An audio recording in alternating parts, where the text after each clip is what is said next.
Magandang umaga, mga igan, dumating na sa Villamor Air Base ang mga truck ng PNP na susundo ng labi ng mga sinawing palad ng miyembro ng Special Action Force o SAF.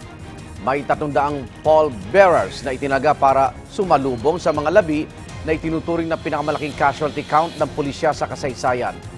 May live report si Dante Perello. Dante!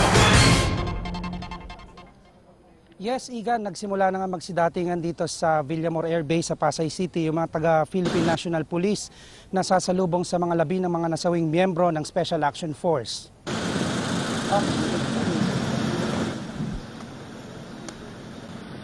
Igan, mga bandang alas 6 kaninang umaga nang magsimulang pumasok dito sa kampo ang convoy ng mga truck ng PNP kung saan nga isasakay ang mga labi ng 42 miyembro ng PNP SAF na napatay sa madugong engkwentro sa pagitan ng grupo ng MILF at BIFF noong linggo ng umaga sa Mamasapano, Maguindanao.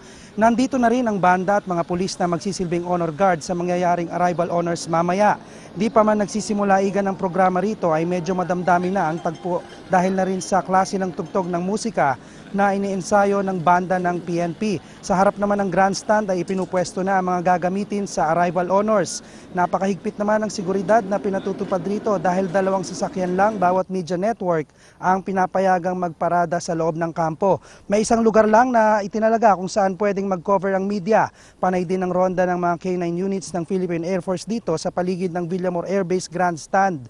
Alas 10 naman ngayong umaga ay naasahang lalapag rito ang 3 C-130 cargo plane na maghahatid sa labi ng mga taga-Special Action Force. Di pa matiyak Igan kung sasalubong rito mismo si Pangulong Aquino, pero sigurado na raw ang mga matataas na opisyal ng PNP, maging si DILG Secretary Mar Rojas na magbibigay naman ng kanyang pahayag sa mga naulila. Pagkatapos ng programa rito ay dadalhin na sa punerarya ang mga labi para mabihisan at maayusan.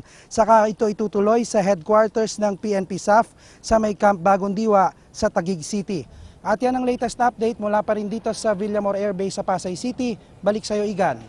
Maraming salamat, Dante Perello.